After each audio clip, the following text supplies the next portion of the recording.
Muito bem.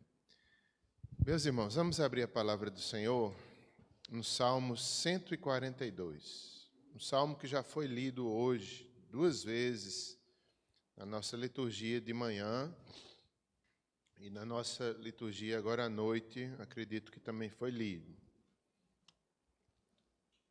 Vamos dar uma olhada maior para ele, meditar um pouco mais, nos preparando também para a Santa Ceia.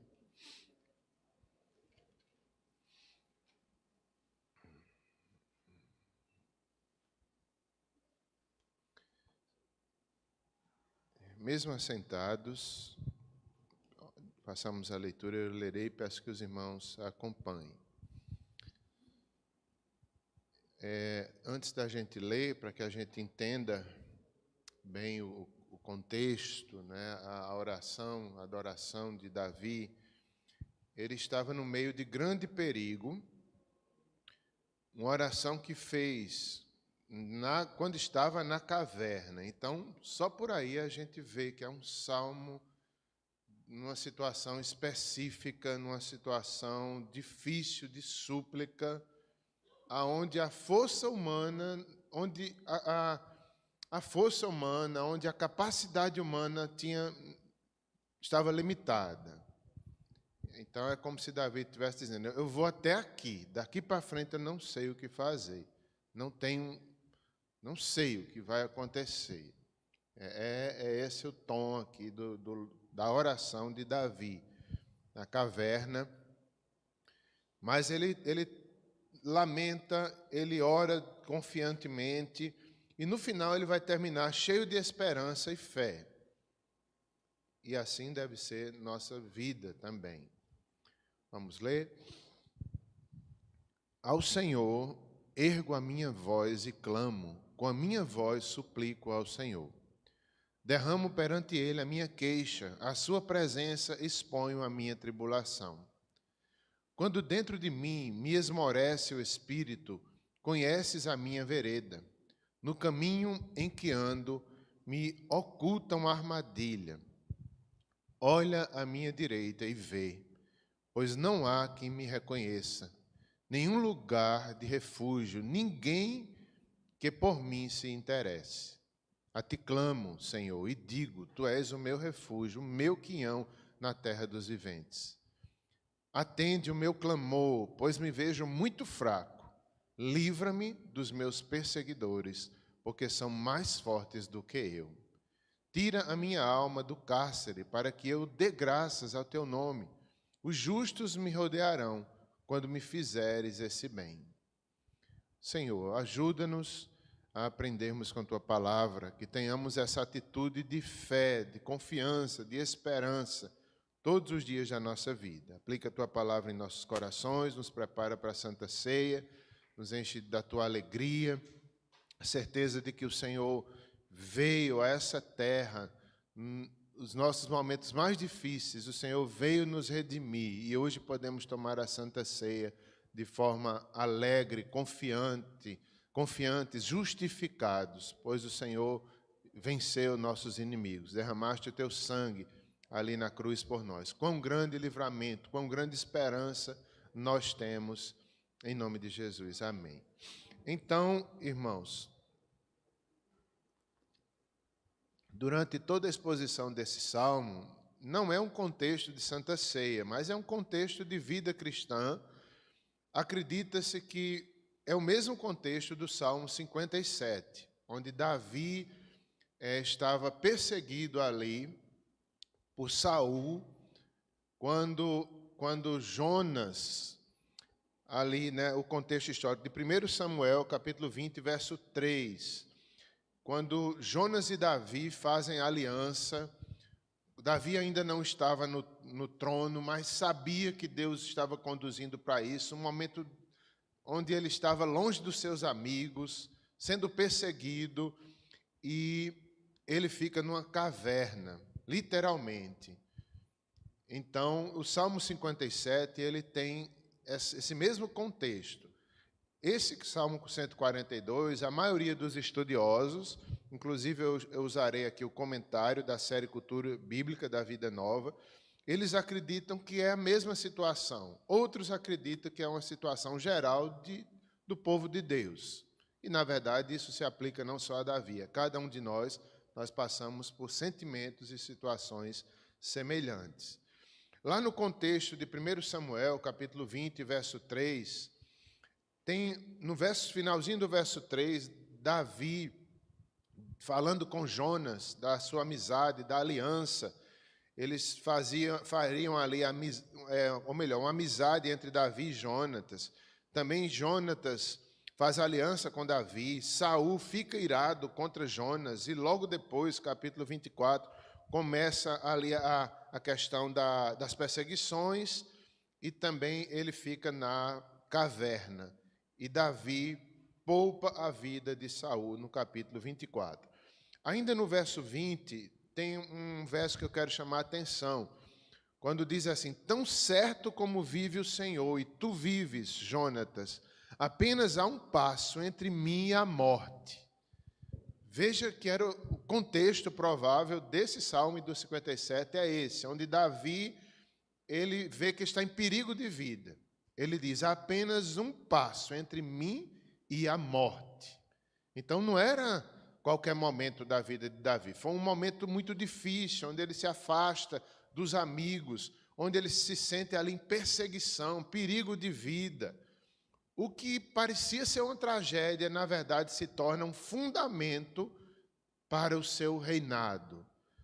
Aquilo que parecia o final, na verdade, era Deus agindo, mostrando que estava com ele, que daria amigos verdadeiros a ele, que colocaria pessoas que estariam ao lado dele quando ele chegasse ao trono. Então, isso é muito importante, né? Nos dias mais difíceis, nós devemos confiar que Deus sabe o que está fazendo.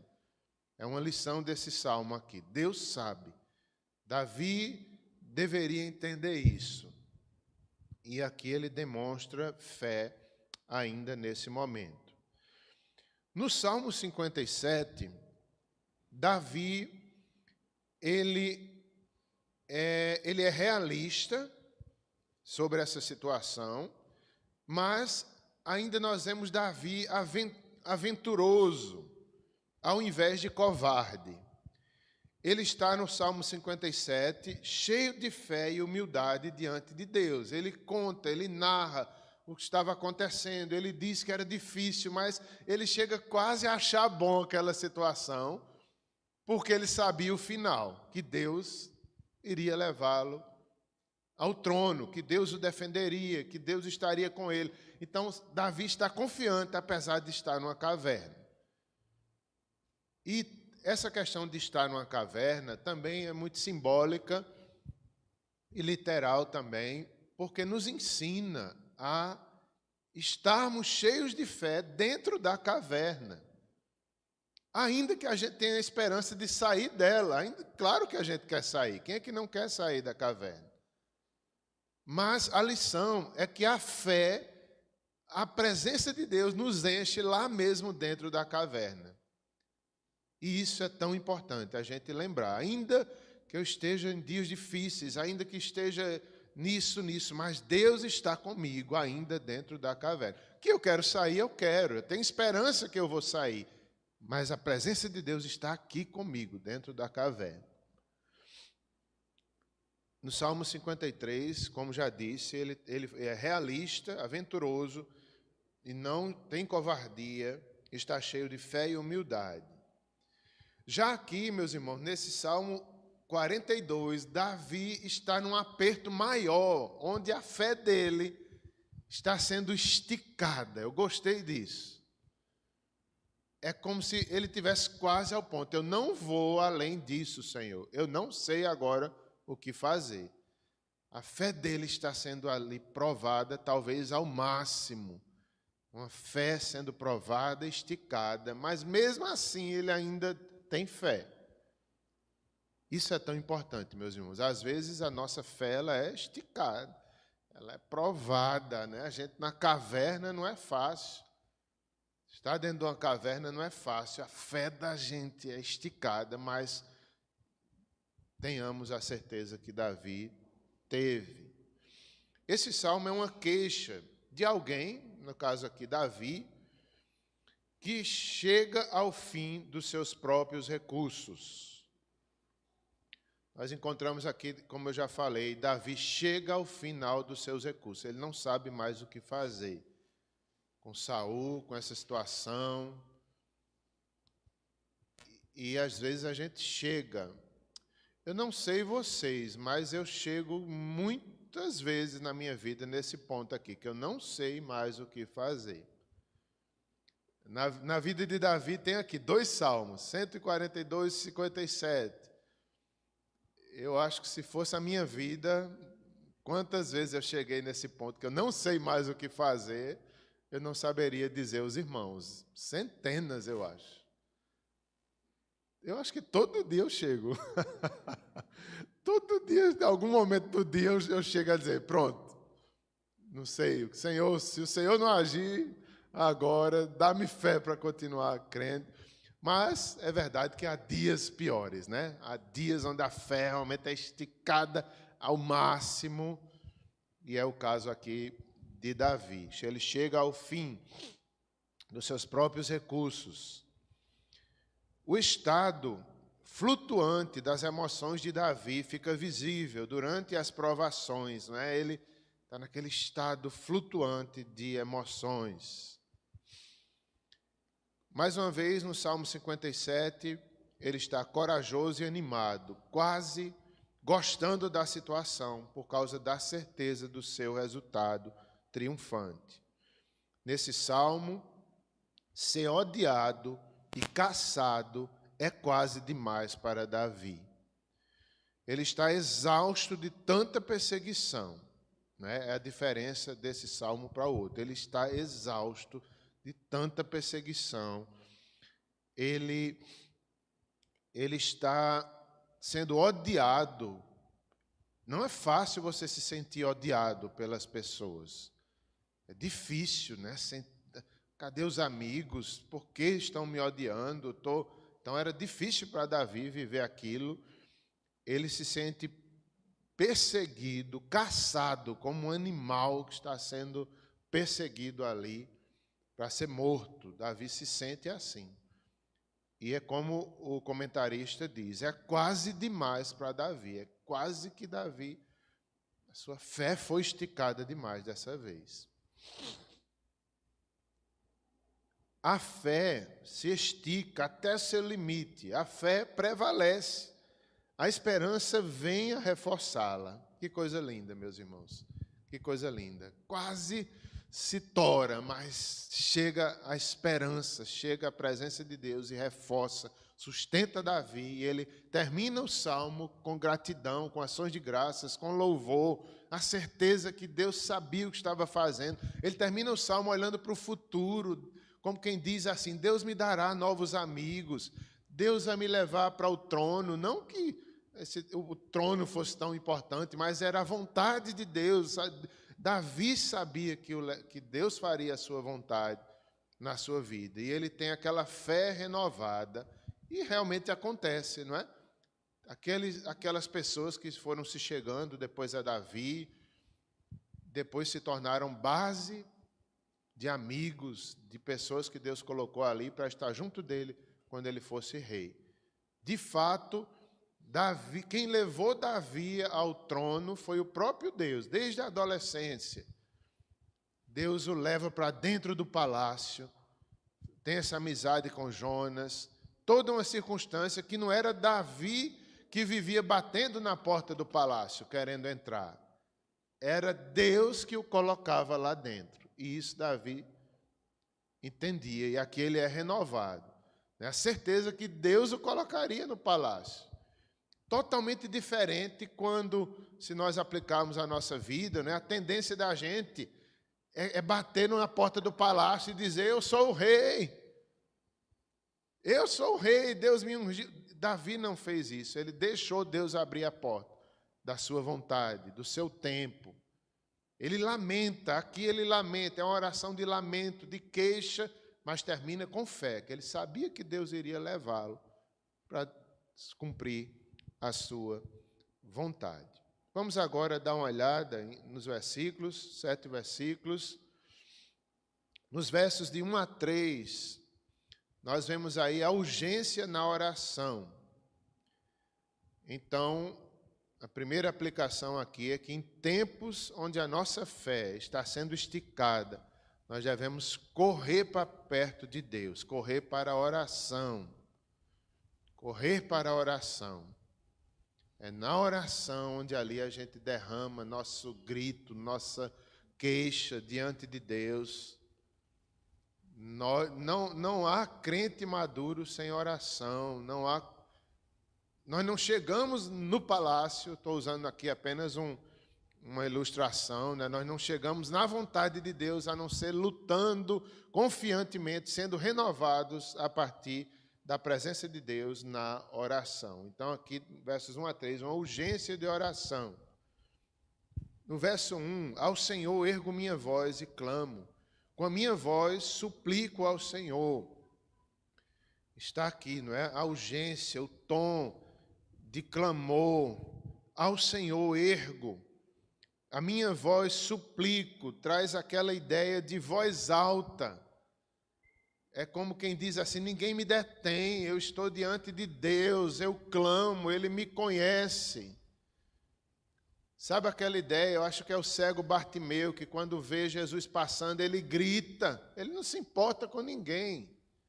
É mais ou menos isso aqui, é Davi, como se Davi estivesse dizendo, o que me importa é Deus, eu quero é Deus, não estou preocupado com ninguém, eu quero a presença de Deus, eu quero a vontade de Deus. E erga a sua voz diante do Senhor. Essa era a preocupação, a oração de Davi era Deus, era a vontade de Deus. Nós devemos, né, como Bartimeu, Jesus está passando, tem misericórdia de mim, filho de Davi. Ele grita, ele não se importa, cala a boca. Não, é Deus, ele está querendo Deus, é a oportunidade. É esse mesmo espírito aqui. Ele ergue a voz, ele clama, suplica ao Senhor. No verso 2, ele diz, a minha queixa tem o sentido também, os meus pensamentos perturbadores, eu coloco diante do Senhor, eu derramo, traz esse sentido, né? Eu coloco diante de Deus, eu apresento, eu não escondo nada de Deus, até mesmo porque de Deus não se esconde nada, mas é certamente aquela intenção, eu derramo meu coração, eu choro diante de Deus, talvez aqui, o choro, né? Eu coloco tudo diante do Senhor, que conhece os meus inimigos, que conhece os meus perseguidores, e aqui eu derramo minha queixa.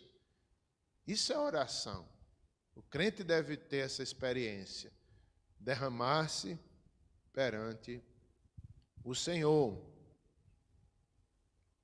Tem até uma música que eu estou lembrando agora, eu não gosto nem muito dela, mas há uma ideia na música que eu acho interessante, quando diz, é só você e Deus, é só eu e Deus. E é verdade, tem hora que é só a gente e Deus, é onde a gente derrama a queixa, palavras dos homens não nos consolam, mas é nós e Deus, realmente naquela situação. Davi diz, na presença, exponho a minha tribulação. Ele se expõe diante do Senhor, que tudo já conhecia, mas Deus quer que a gente se derrame, que a gente diga tudo, que a gente converse com Ele em oração. A minha queixa, às vezes pensamentos perturbadores. Meus irmãos, como é bom orar assim, não é? A gente ali ora, confia. Às vezes pensamentos perturbadores, não é, que vêm na nossa mente, seja do futuro, né? Aqui incluía o futuro de Davi, o palácio, o reinado, acho que tanta coisa passava na vida dele, tanta dúvida, ali ele derrama-se diante do Senhor. Assim nós devemos fazer. A nossa vida, quantas vezes a gente está assim, preocupado, isso, Senhor, como é que vai ser? Então, se derrame diante de Deus. Verso 3, quase perdendo a esperança, conheces a minha vereda. O verso 3 diz, quando dentro de mim Me esmorece o espírito. Em outra palavra, quando eu estou quase perdendo as esperanças. Esmorece o espírito. Conheces a minha vereda. Essa era a consolação de Davi. Quando eu estou, em outras palavras, quando eu estou quase perdendo as esperanças, eu me lembro que Deus conhece tudo da minha vida, que Ele conhece tudo do universo, que Ele domina tudo e minha fé é renovada. Isso é um dos pontos altos aqui desse salmo, que Deus conhece a vereda de Davi. Deus conhece nossa vereda, nosso caminho, Deus conhece todas as coisas. Isso traz um renovar. Deus conhece, Deus pode todas as coisas. Para Deus não há impossíveis. É mais ou menos isso aqui. Quando a gente está já caindo, já não tem mais o que fazer, a gente lembra-se do Senhor. Para Deus não há impossíveis. Ele está conosco, o Senhor está no controle da história. Eu não estou no controle, mas Deus está. Isso é o que nos renova. E aqui Davi expressa, né? Quando dentro de mim me esmorece o espírito, conheces a minha vereda. Aí ele começa a se acalmar. Deus tudo conhece. Conheces a minha vereda. No caminho que ando, me ocultam armadilha.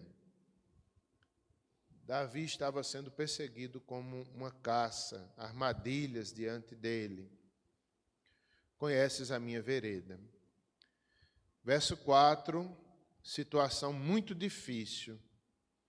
Ele estava ali destituído dos seus amigos, quando ele diz: olha à minha direita e vê, pois não há quem me reconheça. Nenhum lugar de refúgio, ninguém que por mim se interesse. Que tempo difícil, que tempo difícil. Ele lamenta, ele apresenta diante do Senhor, e pelo que parece, Deus logo respondeu a Davi, como eu disse, dando novos amigos, dando pessoas que o ajudariam um pouco mais à frente na vida dele. Mas aqui, nessa época, ele estava nessa situação aqui. Ninguém o reconhecia, ninguém que se interesse por ele, não há refúgio, não há refúgio. Que tempo difícil. Verso 5, tu és tudo que eu preciso. Meus irmãos, eu acho essa parte aqui uma das mais importantes. Talvez o propósito de Deus ter permitido Davi passar por tudo aquilo, antes de ser rei, era que ele precisava aprender isso. Deus era tudo que Davi precisava.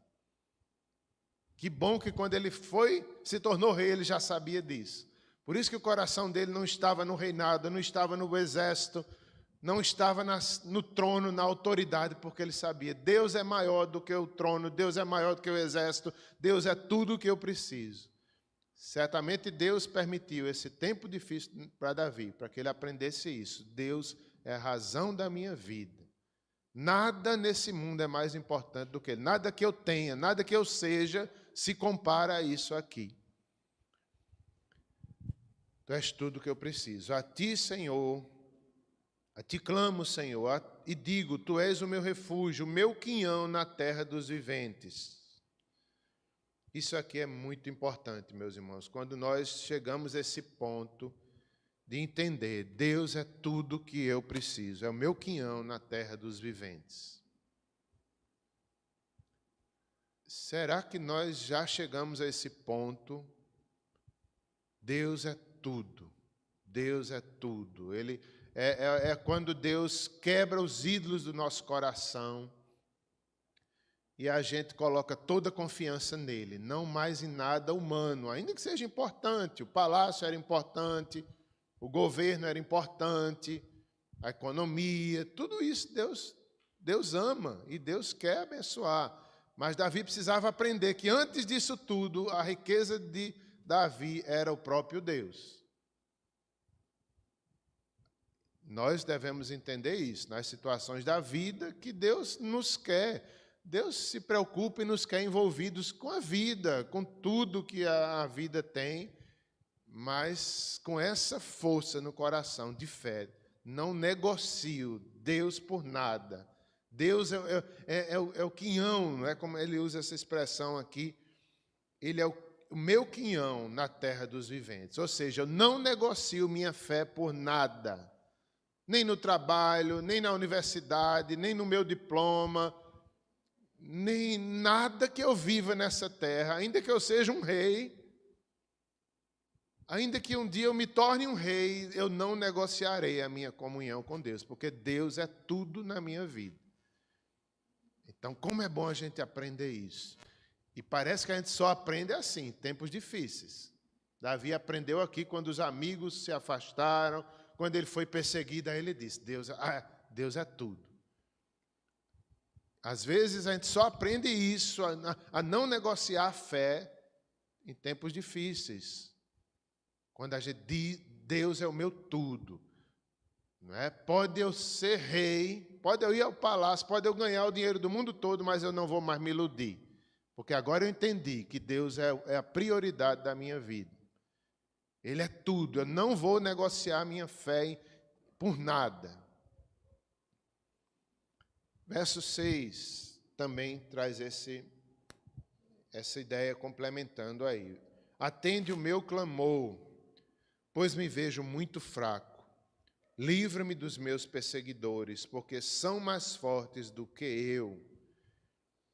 Davi aqui se vê muito fraco, a condição humana. É difícil, mas também é outra coisa importante que a gente deve reconhecer. Somos fracos em nós mesmos. Com Deus faremos proezas. Na força do Senhor iremos longe. Mas em nós mesmos nós somos fracos. Nós somos fracos. Nós somos fortes, né? Diga o fraco, eu sou forte. Diga o pobre, eu sou rico. Verso 7, ele termina com fé renovada, apesar de esticada. Ele diz, tu és a minha esperança, ele olha para o futuro com esperança. Tira a minha alma do cárcere. Ele queria sair do cárcere, quem é que não quer?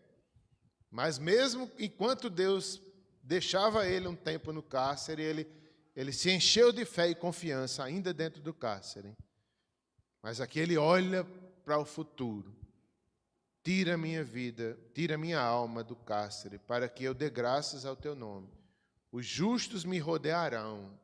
Né? A esperança de amizades, de pessoas que seriam ali renovadas diante dele. Os justos me rodearão quando me fizeres esse bem. Que Deus nos ajude, que Deus nos faça aprender essas lições, que Ele é tudo na nossa vida, e somos fracos em nós mesmos, mas nele somos fortes, nele nós somos fortes, Ele tem feito maravilhas. E é isso, meus irmãos, se nós, ao meditar nesse texto, tanta coisa eu pensei, não é? Imaginei pessoas aqui mesmo da igreja que estão passando dias difíceis, né? Nossa Dona Nessi enferma, outras situações. Então, nós temos que a fé está sendo esticada nessa hora. Nós devemos estar orando, estar perto dela, perto dos irmãos que estão sofrendo. Na verdade, todos nós passamos por isso, não é só Davi, mas às vezes tem momentos mais difíceis. Estejamos atentos, né, à igreja, aqueles que estão em provações e lutas, para que nós cheguemos perto, como chegaram perto de Davi, para o ajudá-lo e fortalecê-lo. Amém. Vamos orar mais uma vez? Senhor, que lições preciosas que Davi aprendeu ali dentro da caverna. Ele viu que o Senhor era a prioridade da vida dele e que ele não abriria mão disso por nada nessa terra, nem mesmo no palácio. Ó Senhor, sabemos também que ele pecou. Apesar disso, ele ainda pecou, mostrando que era fraco em si mesmo. Mas a tua graça o levantou. Faz isso conosco também, Senhor. Faz isso, renova nossa esperança, renova, nós possamos ter uma fé renovada neste dia.